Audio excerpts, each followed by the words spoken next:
এখন জুলাই সনদ, জুলাই রেভলিউশন বলি আর গণ অভ্যুত্থান বলি, জুলাই বিপ্লব বলি আর গণ অভ্যুত্থান বলি, এটি কি আদালতের ব্যাপার? আচ্ছা বলেন তো, আপনাদের কারো কাছে মনে হয় যে এটা আদালতের ব্যাপার? আদালত করেছে বা অভ্যুত্থান? জুলাই গণ অভ্যুত্থানকে আদালত করেছে? জুলাই গণ অভ্যুত্থানের ফলে যে সরকার গঠিত হয়েছে আদালত করেছে? জুলাই গণ অভ্যুত্থানের ফলে যে সরকার গঠিত হয়ে যে ফাংশন করেছে আদালত করেছে? যে সংস্কার হয়েছে আদালত করেছে? বিচারিক কাজটা আদালতের উপর ন্যস্ত করা হয়েছে, আদালত করছে। নির্বাচন যে হয়েছে আদালত করেছে, গণভোট হয়েছে আদালত করেছে? নো।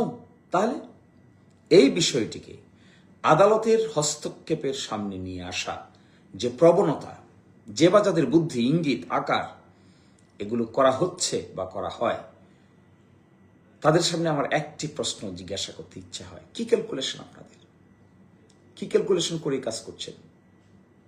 স্বাভাবিক সেন্সে একজন কমন সেন্সওয়ালা মানুষকে যদি জিজ্ঞাসা করেন যে এটি কি আদালতের সাবজেক্ট ম্যাটার? নো। বিগত 16 মাসের যে কাজ হয়েছে কিন্তু আদালতের সাবজেক্ট ম্যাটার? নো। আর এর মধ্য থেকে যখন সুযোগ সুবিধা মতো একটাকে রাখতে চাইবেন আর একটাকে বাদ দিতে চাইবেন, আরো ডেঞ্জারাস হবে।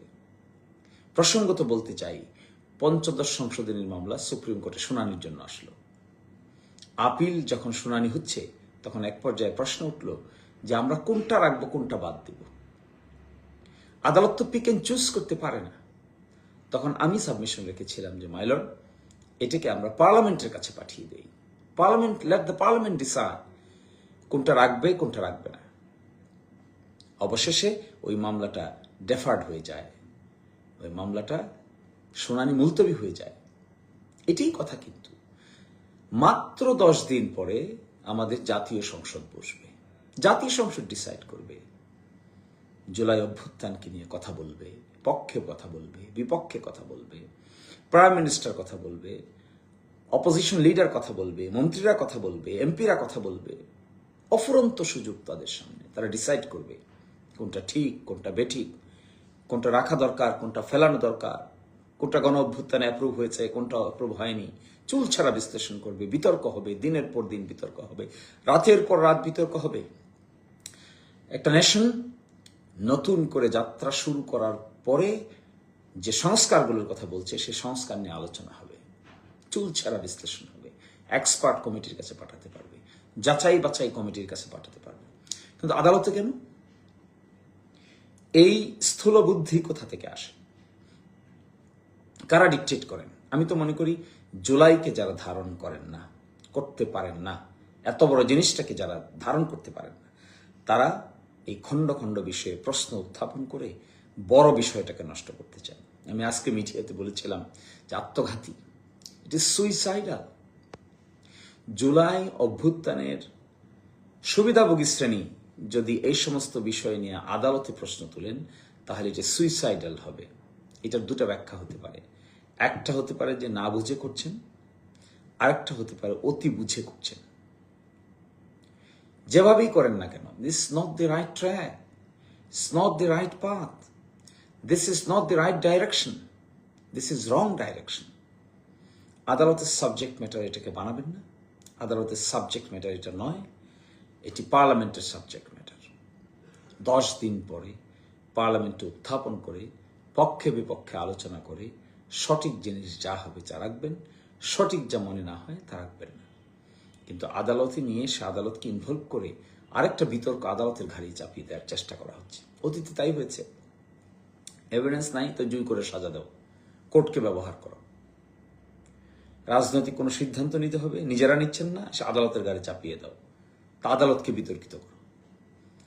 আবার একটি মামলায় কি সিদ্ধান্ত নিতে হবে সেটিকে আদালতের উপর চাপিয়ে দাও। অতীতে হয়েছে তো এগুলো, এ থেকে শিক্ষা হয়নি আমাদের? আবার আদালতের ঘাড়ে আমরা চাপিয়ে দিব এই সমস্ত hotly contested political issues. Hotly contested political issues must be settled by way of political consensus, discussion, debate is the only solution.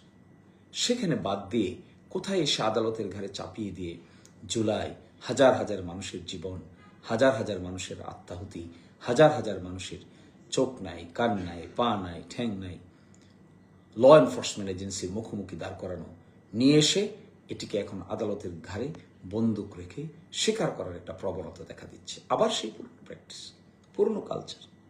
এটা না, it's not the subject matter of the court, it is the subject matter of the people. People গণভোটে দিয়েছে, এটাকে আদালতে নিয়ে যাচ্ছে আমরা। গণভোটে হানা বলি দিয়েছে, আদালতের সাবজেক্ট ম্যাটার হবে কেন? ওয়াই?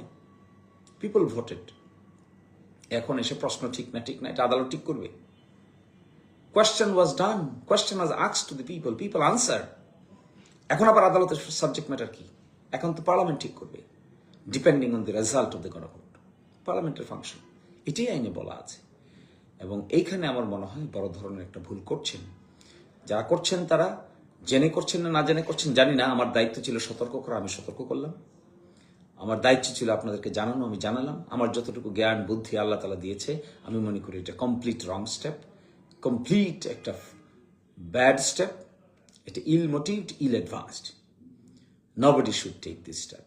এবং বিশেষ করে জুলাই গণ অভ্যুত্থানের বেনিফিশিয়ারি যারা, তাদেরকে তো অবশ্যই কখনোই এই সিচুয়েশন তাদেরকে কোনো বেনিফিট দিবে না।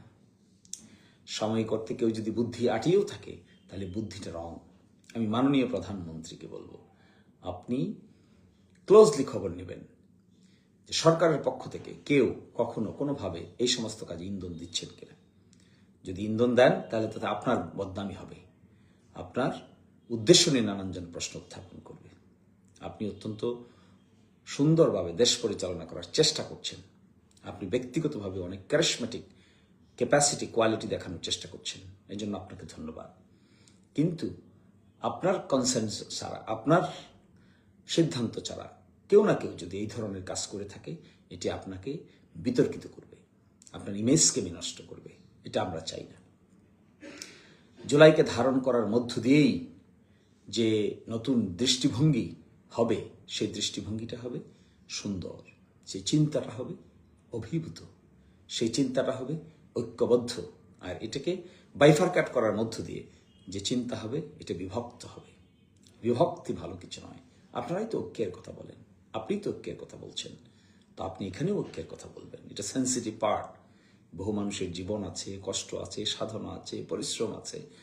এটা সেন্সিটিভ পার্ট। এখানে অনেকটা সংবেদনশীলতা আছে, এটিকে সেভাবেই দেখতে হবে। আর আপনারা এখন গণভোট নিয়ে যদি প্রশ্ন তোলেন আর জাতীয় নির্বাচনকে সংরক্ষণ করতে চান, তখন মানুষ আপনাদেরকে খারাপ বলবে। আর একটি সরকার মাত্র কয়েকদিন আসছে, সেই সরকারকে যদি মানুষ এখনই খারাপ ধারণা শুরু করে, সেটি মানুষের মধ্যে এক ধরনের আক্ষেপ তৈরি হবে। এটা আমরাও চাই না। অনেক দিন বাকি পড়ে আছে, আরো প্রায় 5 বছরই তো বাকি পড়ে আছে। এখনই কেন এই ধরনের কর্মকাণ্ডের সাথে নিজেকে সম্পৃক্ত করতে হবে? আমার বোধগম্য নয়। তাই আমি রিকোয়েস্ট করছি, আমি অনুরোধ জানাচ্ছি, দয়া করে আদালতের ঘাড়ে বন্দুক রেখে স্বীকার করতে চাওয়ার যে প্রবণতা, আমাদের সকলকে এখান থেকে বের হয়ে আসতে হবে। সকলকেই আদালতকে ব্যবহারের জায়গা থেকে বের হয়ে আসতে হবে। আদালত ইন্ডিপেন্ডেন্টলি ফাংশন করতে দিবেন। এই ধরনের হটলি কন্টেস্টেড পলিটিক্যাল ডিবেটে আদালতকে জড়িয়ে আদালতের ভাবমূর্তি ক্ষুণ্ণ করার কোনো প্রয়োজন আছে বলে আমি মনে করি না। Parliament is the appropriate place. Go to the Parliament. Let the Parliament decide what should be and what should not be. Thank you, and thank you, everyone.